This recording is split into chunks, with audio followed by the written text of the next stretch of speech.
Most people go through life wondering why effort doesn't equal results. They work hard, stay loyal, play by the rules, and yet somehow they still lose. They watch as others who seem less deserving rise effortlessly while they remain stuck. And in those quiet moments of frustration, they ask themselves what they're missing. Here's what they're missing: the game itself. The invisible structure of power that governs every interaction, every promotion, every relationship, and every opportunity. In this video, I'm going to show you how to see that game clearly, how to move through it with precision, and how to become the kind of person who can never be truly defeated because you finally understand what's really happening around you. Before we begin, type this in the comments to anchor the lesson. I see the game and I play it with clarity. Now let me tell you something uncomfortable. The world you were taught to believe in does not exist. You were raised on stories about fairness, justice, and the idea that good things come to good people. You were told that honesty is always the best policy, that hard work speaks for itself, and that if you just keep your head down and do the right thing, eventually you'll be rewarded. That's a beautiful story. It's also a lie. Not because good people don't exist, but because the systems that govern success, influence, and survival were never built on those principles. They were built on power. And power has its own language, its own rules, and its own players. The people who succeed aren't necessarily smarter or more talented. They're the ones who learned to read the game while everyone else was still pretending it didn't exist. Machiavelli understood this centuries ago. He looked at the world without the comforting filter of morality and saw it for what it truly is. A stage where perception matters more than truth, where strategy beats sincerity, and where the one who controls the narrative controls the outcome. His writings weren't meant to make you cruel. They were meant to make you awake. Because once you see how power actually moves, you stop being a piece on someone else's board and start moving with intention. You stop waiting for fairness and start creating your own advantages. You stop hoping people will do the right thing and start preparing for when they don't. And that shift, that one mental shift, is what makes you undefeatable. Not because you're invincible, but because you're no longer playing blind. So let's talk about what the game really is. At its core, every human interaction is a negotiation of power. Who has it? Who wants it? Who's willing to fight for it? And who's pretending it doesn't matter? Most people refuse to admit this because it sounds cold, but denying it doesn't make it less true. It just makes you vulnerable. Think about your workplace. On the surface, it's about productivity and teamwork. But underneath, it's a battlefield of alliances, reputation management, and strategic visibility. The person who gets promoted isn't always the hardest worker. It's the one who made sure the right people noticed their work. The one who built relationships with decision makers. The one who understood that being good at your job is only half the equation. The other half is being good at the game. Or think about your social circles. Friendships aren't just about shared interests. They're also about status, validation, and mutual benefit. People stay close to those who make them feel good, who elevate their image, or who provide access to something they want. That doesn't mean your friends don't care about you. It means that care exists alongside self-interest, not instead of it. Machiavelli would say that anyone who ignores how people actually behave in favor of how they should behave is setting themselves up for disappointment and exploitation. So the first rule of seeing the game is this: stop assuming people think like you. You might value loyalty above all else, but the person next to you might value security. You might never lie to a friend, but someone else might see honesty as optional when it conflicts with their goals.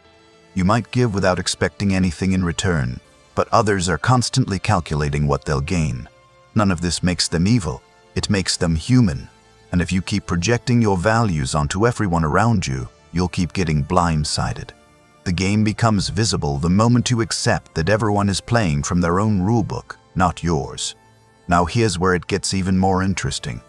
The game isn't just about what people do. It's about what they hide. Machiavelli knew that the most dangerous players are the ones who mask their intentions behind pleasant words and friendly smiles. They've learned that open aggression makes enemies, but hidden strategy makes empires. Watch the people around you closely, not with paranoia, but with clarity. Who agrees with everyone in the room but never commits to anything. Who offers help but always finds a way to make you owe them later. who praises you publicly but undermines you in private. These aren't accidents, they're techniques. And if you don't recognize them, you'll keep walking into traps while thinking you're building friendships. The game rewards those who see beneath the surface, who listen to what's not being said, and who track patterns instead of just reacting to moments. Let me give you a principle that will change how you move through every situation. Power flows toward those who appear to have it and away from those who appear to need it. Read that again. This is why desperation repels opportunity, why confidence attracts allies, why the person who seems calm and in control gets more respect than the one who's visibly struggling, even if they're equally capable. Machiavelli observed that people are more impressed by appearances than by reality, and they judge more by the eye than by the hand. What this means in practical terms is that how you present yourself matters more than almost anything else. If you look uncertain, people will doubt you. If you look desperate, they'll exploit you. If you look weak, they'll test you. But if you carry yourself with quiet certainty, if you speak less and choose your words carefully, if you show that you're comfortable with silence and outcome, people will assume you know something they don't. And that assumption alone shifts the power dynamic in your favor. This is why controlling your emotions is not about suppression. It's about strategy. Every time you react impulsively, you give away information. You show people exactly what buttons to push, what fears to exploit, and what offers will make you compromise. The player who stays calm holds all the cards because no one can read them. They become unpredictable, and unpredictability is one of the most powerful tools you can wield. So start practicing this now. When someone tries to provoke you, pause. When you feel the urge to defend yourself, wait 3 seconds. When you want to overshare or justify your choices, stop. In that pause, you take back control. You decide what to reveal and what to keep. And every time you do this, you become a little more dangerous in the best possible way. Now let's talk about loyalty, because this is where most people lose the game without even realizing it. You've been taught that loyalty is a virtue, and it is, but only when it's mutual and earned. Blind loyalty is just another word for exploitation. Machiavelli warned that people will take advantage of your goodness if you let them. Not because they're monsters, but because it's easy, and because you've shown them they can. Think about the friend who only calls when they need something, the colleague who takes credit for your ideas, the partner who knows you'll always forgive them so they never really change. These people aren't loyal to you. They're loyal to what you provide. And as long as you keep providing it without requiring anything in return, they'll keep taking. The game teaches you to be selective with your loyalty. Give it to those who've proven they deserve it through action, not words. And when someone shows you through repeated behavior that they don't value what you offer, believe them. Not bitterly, not emotionally, just factually. Then adjust your investment accordingly. Here's a dark truth that will protect you. Most betrayals aren't surprises, they're ignored warnings. Before someone stabs you in the back, they usually show you smaller signs. A broken promise here, a careless comment there, a moment where they chose themselves over you when it mattered. But you overlooked it because you wanted to believe in them. You made excuses, you gave them the benefit of the doubt, and they learned that you would tolerate it. Machiavelli would tell you that hope is not a strategy, awareness is. When someone shows you who they are, especially under pressure, pay attention. Don't wait for the dramatic betrayal. Read the small signals and respond before you're deeply invested. This doesn't mean you become cynical or closed off. It means you become discerning. You let people earn their way into your inner circle instead of giving them access by default. And once they're in, you watch to see if their actions match their words over time. The people who pass that test become your true allies. Everyone else stays at a safe distance. Let's shift now to something most people never consider: the power of strategic absence. You've been conditioned to believe that being available, helpful, and present makes you valuable. And sometimes it does. But too much availability makes you forgettable. When you're always there, always saying yes, always accommodating, people stop appreciating you. They start assuming you. Your time loses value. Your presence loses weight. Your opinions become background noise. Machiavelli understood that scarcity creates value. The king who appears rarely is more revered than the one who mingles with commoners daily. The advisor who speaks seldom is listened to more carefully than the one who never stops talking. This principle applies to you right now. Every time you respond instantly to every message, you train people to expect instant access. Every time you drop everything to help someone who wouldn't do the same for you, you teach them that your time is less important than theirs. Every time you overshare your thoughts, your plans, your struggles, you remove the mystery that makes people lean in. Start practicing strategic absence. Don't always be available. Let some messages wait. Decline invitations occasionally, even when you could technically go. Stop volunteering information that wasn't asked for. Create space between your actions and let people wonder a little. This isn't about playing games in a petty sense. It's about reclaiming the value of your presence.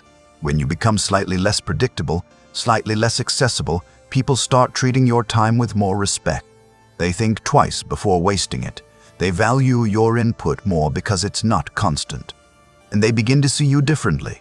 Not as the person who's always around, but as someone with options, priorities, and a life that doesn't revolve around their needs. That shift in perception is power, quiet, undeniable power. Now I want to address something that stops most people from ever winning the game. The fear of being seen is strategic.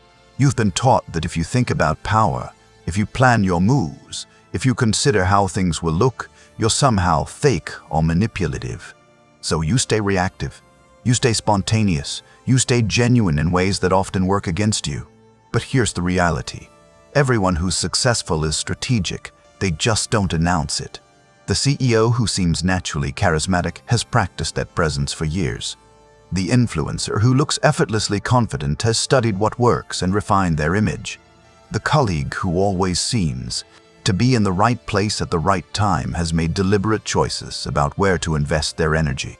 They're not more fake than you, they're just more intentional. And they've accepted that life rewards those who plan, not those who hope. Machiavelli would say that it's better to be strategic and effective than pure and powerless. You can have good intentions and still think 3 steps ahead. You can care about people and still protect your interests. You can be kind and still have boundaries that you enforce without guilt. The two are not opposites. The game doesn't require you to become cold. It requires you to become conscious. Conscious of how your actions are perceived. Conscious of what you're communicating through your choices. Conscious of who's watching and what they're learning about you. Once you accept that being strategic is not the same as being fake, you unlock a completely different level of effectiveness. You stop leaving your success to chance and start shaping it with intention. Let's go deeper into perception, because this is where amateurs lose and professionals win. Most people think that doing good work is enough, that the results will speak for themselves, that if they're competent and reliable, eventually someone will notice. This is one of the most expensive lies you can believe. In the real world, the one who controls the narrative controls the outcome. It doesn't matter how good your work is if no one knows about it. It doesn't matter how smart your idea is if someone else presents it better. It doesn't matter how much you've sacrificed if you look desperate while doing it. Machiavelli observed that people judge by the outcome, not the process. They care about what they see, not what you intended. So if you want to win, you have to manage what they see. This means learning to frame your contributions in ways that highlight your value. It means making sure the right people know what you've done, not through arrogance, but through strategic visibility. It means understanding that silence about your achievements is often interpreted as absence of achievement. You don't have to brag. You just have to make sure your wins are visible to those who matter. Send the update email. Mention your role in the success during the meeting. Let people see you in action instead of only hearing about it later. Position yourself where decisions are made, not just where work is done. This isn't dishonest. It's intelligent. Because the harsh truth is that someone else is doing this right now, and if you're not, they're getting the opportunities that should be yours. The game rewards those who understand that competence without visibility is just expensive charity work. Here's another layer most people miss. The game is won in transitions, not in stable moments. When everything is calm and predictable, power structures stay the same. But when there's chaos, uncertainty, or change, that's when the board resets. That's when new players can rise and old powers can fall. Machiavelli knew that fortune favors the bold during times of upheaval because most people freeze. They wait to see what happens. They hope someone else will take the risk. They comfort themselves with caution while the brave reshape the landscape. If you want to become undefeatable, you need to train yourself to move during transitions. When your company restructures, that's your moment to position yourself. When a leader leaves, that's when you step into visibility. When the market shifts, that's when you launch the thing you've been preparing. Everyone else will be paralyzed by fear of making the wrong move. But you'll understand that doing nothing is often the worst move of all. This requires a specific mindset. You have to become comfortable with uncertainty. You have to accept that you'll never have all the information, that the perfect moment doesn't exist, and that waiting for safety is just another way of choosing invisibility. The players who win are the ones who calculate risk intelligently and then move anyway. They don't gamble recklessly, but they don't wait for permission either. They see the gap, they assess whether they can survive the worst-case scenario, and if the answer is yes, they go. Over time, this builds a reputation. People start seeing you as someone who acts while others hesitate. That reputation becomes its own form of power because when the next opportunity appears, you're the one people think of first.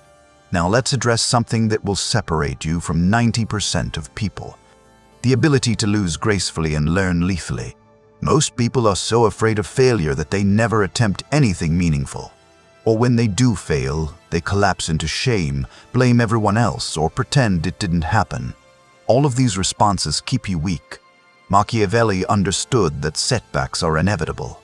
No strategy works every time. No alliance lasts forever. No plan survives contact with reality unchanged. The question isn't whether you'll face defeats. It's whether you will extract the lesson before the wound even closes. Every failure is a report on what doesn't work. Every betrayal is data on who people really are. Every rejection is feedback on how you're being perceived. The amateur takes it personally and quits. The professional takes it analytically and adjusts. Start treating your losses like intelligence briefings. What did this situation teach you about timing? About trust? About your own blind spots? What pattern did you miss? What assumption did you make that turned out to be wrong? When you approach failure this way, it stops being a verdict on your worth and starts being fuel for your next move. You become someone who's incredibly difficult to defeat because every hit makes you sharper, not weaker. People will underestimate you after you fall. Let them. While they're writing you off, you're studying what went wrong and building something better. Then when you rise again, and you will, you'll rise with more knowledge than you had before. That's how you become undefeatable. Not by never losing, but by making every loss count. Let me give you one of the most powerful tools in the entire game. The ability to make people feel powerful around you. Most people approach power as a zero-sum game. If you have it, I don't. If I take it, you lose it. But the truly sophisticated players understand that you can gain power by giving others the feeling of it. Machiavelli wrote that wise princes make use of the wisdom of others, and that a ruler is known by the advisors around them. What he understood is that people crave significance. They want to feel seen, valued, and important. And if you can give them that feeling authentically, they'll become fiercely loyal to you. This doesn't mean flattery. People can smell fake praise from a mile away. It means genuinely listening when someone speaks, asking for their input on decisions, giving credit where it's due, making people feel that their contribution mattered. When you do this consistently, something remarkable happens. People want to be around you. They want to help you. They start advocating for you even when you're not in the room. Not because you manipulated them, but because you made them feel like they matter in your world. This is how you build a network that's not just wide, but deep. Most people collect contacts. You'll be cultivating allies. And when the moment comes that you need support, information, or an opportunity, those allies will remember how you made them feel. They'll go out of their way to help you because you've invested in their sense of importance. That's strategic relationship building at its finest. It costs you nothing but attention and genuine respect, and it returns compounding value over time. The person who masters this becomes nearly impossible to isolate or defeat because they've built a web of goodwill that catches them when they fall and lifts them when they rise. Here's something subtle but critical. The game is played in layers, and most people only see one. On the surface level, there's what people say and do in public. One layer down, there's what they say and do in private. Another layer down, there's what they actually think and feel. And at the deepest layer, there's what they're not even conscious of. Their fears, their wounds, their desperate needs. Most people operate only on the surface. They take words at face value. They assume that what someone presents is what they are. But the real players learn to read all the layers simultaneously. They notice the micro-expressions that contradict the words. They track the gap between someone's public persona and their private behavior. They identify the fear or desire driving someone's choices even when that person doesn't realize it themselves. This is not about being manipulative. It's about being perceptive. When you can read what's really happening beneath the surface, you stop being surprised. You stop taking things personally. And you start responding to the actual game being played, not the one being performed. Machiavelli was a master of this. He studied not just what rulers did, but why they did it. What insecurities drove their decisions? What fears made them cruel? What ambitions made them reckless? And by understanding those deeper layers, he could predict behavior that seemed random to everyone else. You can develop this same skill. Start paying attention not just to what people do, but to the patterns in when they do it. Notice what topics make someone defensive, what situations make them generous or stingy, what kind of people they're drawn to and what kind they avoid. Over time, you'll build a mental map of how people operate. And that map becomes your greatest strategic asset because you'll know how to approach each person in the way that works best. Not to manipulate them, but to communicate effectively, to build trust where it's deserved and to protect yourself where it's not. Now let's talk about something that might make you uncomfortable: the necessity of cultivating a reputation for consequences. Most people want to be liked, so they avoid conflict at all costs. They let things slide. They give endless second chances. They absorb disrespect in silence because they're afraid of being seen as difficult or harsh. And what happens? They get walked over, repeatedly. Machiavelli understood that being too merciful can be a weakness if people learn they can wrong you without consequence.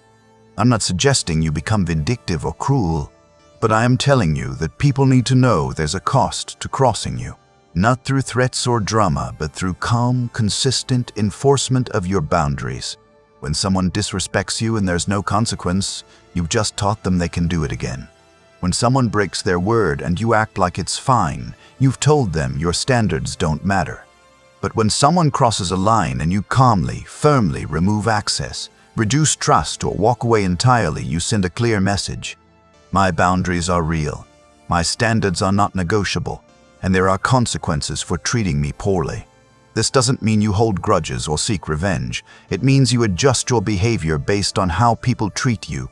Someone proves unreliable, you stop relying on them. Someone gossips about you, you stop sharing with them. Someone consistently takes without giving, you stop offering. These aren't punishments. They're intelligent responses to revealed character. And over time, people learn that you're kind but not soft, generous but not a doormat, forgiving but not foolish. That reputation protects you more than any defense ever could. Because once people know there are real consequences for mistreating you, most of them simply won't try.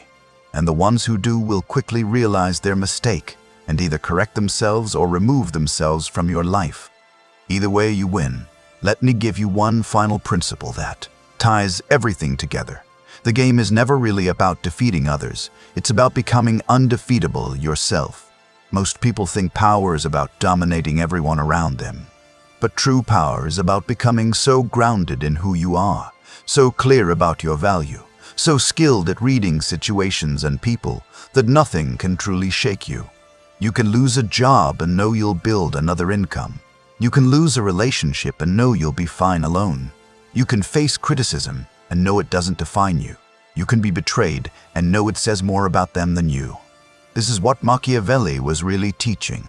Not how to become a tyrant, but how to become sovereign over your own life. When you see the game clearly, when you understand how power moves, When you've built the skills and mindset to navigate any situation, you stop being a victim of circumstance. You stop waiting for the world to be fair. You stop hoping people will do the right thing. Instead, you prepare for reality. You build your capabilities. You guard your energy. You choose your allies carefully. You move with intention. You stay 3 steps ahead. And you do all of this not from a place of fear or bitterness, but from a place of clarity and strength. Nothing can defeat you once you see the game because you're no longer playing blind. You know that appearances matter.